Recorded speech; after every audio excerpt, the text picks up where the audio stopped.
Howdy, howdy, my fellow gamers, and welcome back to another episode of Storytime with Freak. Today, as we continue our journey through the Toll and try to finish it before my next book that I'm going to do for you guys, Christopher Paolini's To Sleep in a Sea of Stars, comes out, which I want to say is next month.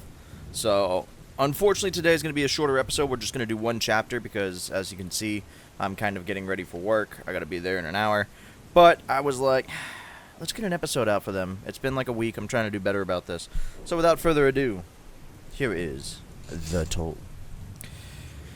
The Bowie knife is a brutish, boorish weapon, crude, a thing suitable for a mortal age brawl, offensive, perhaps appropriate for the sandbar fight where its namesake first used it. But is there a place for it in the post-mortal world? A butcher knife? Appalling. Yet, every Lone Star scythe swears by it, their only method of gleaning. We Rising Sun scythes value elegance in our gleanings, grace. Those who use blades will often employ ancestral samurai swords, honorable, refined. But the Bowie knife? It is suitable to gut a pig, not glean a human. It is an ugly thing, as uncouth as the region that wields it. From an interview with Honorable Scythe Kurosawa of the region of the Rising Sun. Chapter 46. East toward nowhere. From the moment he was revived, Rowan was a prisoner. First, he was the Amazonian Scythedom's captive, then Goddard's, and now the Lone Star's. But if he was going to be honest, he had become a prisoner of his own rage the instant he donned the black robe and became Scythe Lucifer. The problem with setting out to change the world was that you were never the only one. It was an endless tug of war with powerful players pulling, not just against you, but in every direction. So that whatever you did, even if you made progress, against all those vectors, at some point, you were bound to go sideways. Would it have not been better to not try at all?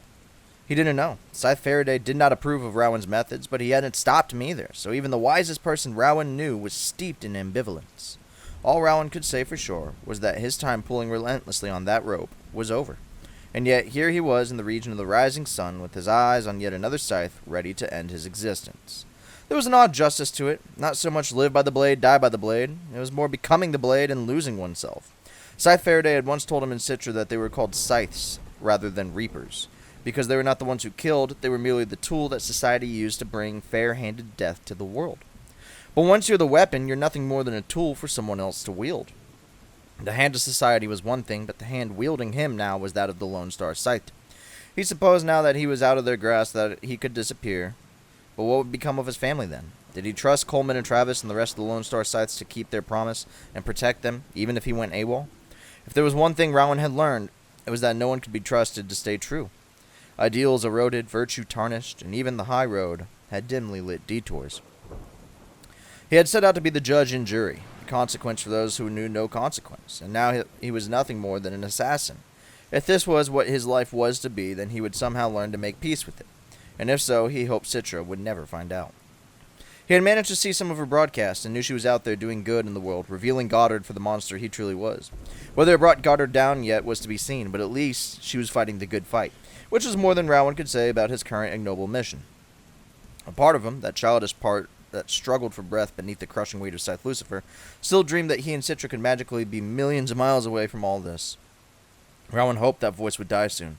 Better to be numbed than plagued by longing for something that could never be. Better to move forward silently toward the scene of his next crime. Scythe Kurosawa reminded Rowan a bit of Scythe Faraday, in stature and the way that he let some gray creep into his hair. But Kurosawa's demeanor was far different. He was a boisterous and bloviating man who took pleasure in ridiculing others. Not an endearing trait, but not a gleaning offense. If we gleaned every asshole, Scythe Volta had once told Rowan, there'd be virtually no one left. Volta, who had self-gleaned right before Rowan's eyes. It was a pitiful memory. Painful. What would Volta say about his current mission? Rowan wondered. Would he tell Rowan to self-glean before it was too late, and he had lost his soul? Kurosawa liked to glean in crowds, not mass gleanings, just one individual a day. His method was elegant, a single sharpened fingernail dipped in a neurotoxin derived from the skin of the golden frog. A flick on the cheek would end life in seconds. Kurosawa's favorite spot was the Shiuba Scramble, the notorious intersection that hadn't changed since the mortal age. At any hour of any day when all the lights turned red, a mob of hundreds would cross the six-road intersection, moving in every direction yet never bumping into one another. Kurosawa would glean someone in the crowd and then retire to the ramen shop each day, celebrating his kill and drowning any remorse he might have felt in tonkatsu broth. On this day, Rowan got there first, taking a seat in a far corner. The place was fairly empty. Only one brave customer remained in the corner sipping tea. Perhaps there to catch a glimpse of the infamous scythe, or maybe there just for a meal. Rowan paid him little mind until he spoke. "He knows you've been following him," the customer said. "He knows, and he intends to glean you before you even see him coming. But we have about 4 minutes until he arrives." The man's bemused expression never changed. He took another sip of tea. "Come closer. We have lots to discuss." His lips didn't move when he spoke. Rowan stood and reflexively put his hand on the blade concealed in his jacket. "It's a Thunderhead observation bot," the voice said. "It has no vocal cords and there's a speaker in its left shoulder." Still, Rowan kept his hand on his blade. "Who are you?" Whoever it was, they didn't even feign an attempt to answer the question. "Are you seriously considering gleaning a bot? Isn't that beneath you, Rowan? The Thunderhead hasn't spoken to me since before my apprenticeship, so I know you're not the Thunderhead." "No," said the voice, "I am not. Now you lift up the bot's shirt, you will find that within the chest cavity is a thermal jacket. I want you to take it and follow my instructions to the letter." "Why should I do anything you say?" "Because," the voice said, "if you choose to ignore me, there's a 91% chance that things will not end well for you. But if you follow my instructions, there's a 56% chance that things will. So your choice should be obvious." "I still don't know who you are." "You may call me Cirrus," the voice said. The harbor master at the port of Guam watched the ship sail and watched them sail out. It was a busy port, the Thunderhead having transformed it years ago into a shipping hub. The harbor master's job was to become much more rigorous these days. It used to be he would do little more than watch the ships come and go, shuffle paperwork that wasn't actually on paper, and reconfirm manifests that the Thunderhead had already confirmed. He would, on occasion, inspect shipments that the Thunderhead informed him had been compromised or carried contraband from unsavories. But now that everyone was unsavory, the Thunderhead no longer warned him of issues, which meant he had to ferret out irregularities himself.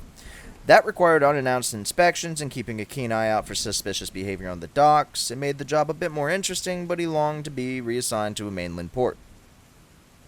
Today was no different than any other day. Ships were arriving and offloading their cargo, which was then reloaded onto a number of vessels going in different directions. Nothing stayed in Guam. It was just a stop between points A and points B.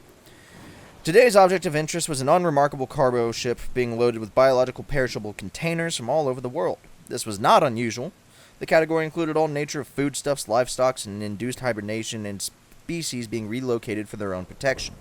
What raised the red flag for this peculiar ship was that its manifest lacked any, and all, details. Although the harbor master didn't know it, this was a product of the Thunderhead's inability to lie. Better to have nothing going nowhere than to have dead tonists going to a place that didn't exist.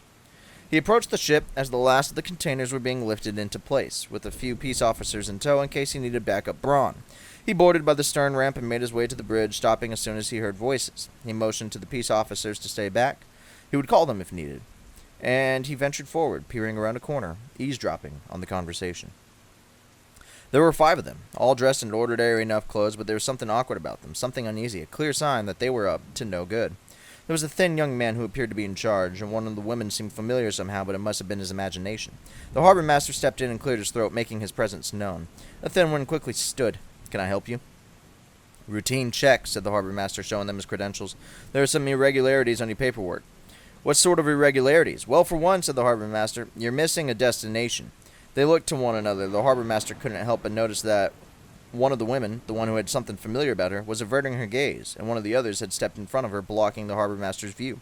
"Port of Angels, West America," said the thin one. "Then why is it missing from your paperwork?" "Not a problem. We'll just add it manually."